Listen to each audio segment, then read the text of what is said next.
อืมควัน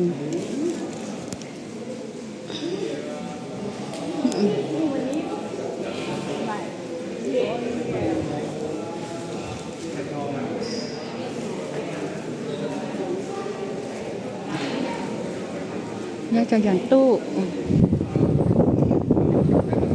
ย่าขอหย่อนตู้โมทนาบุญนะคุณโยมขอขอบคุณขอบคุณขอค่ะสุขภาพแข็งแรง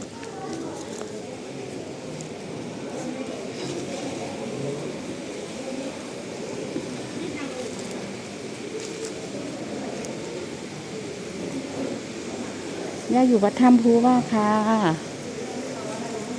นี่ทางลงไปโน่นอืม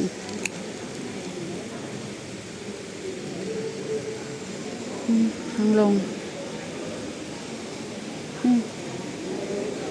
ลงไปในอีกแต่ย่าไม่มีเวลาเด็ก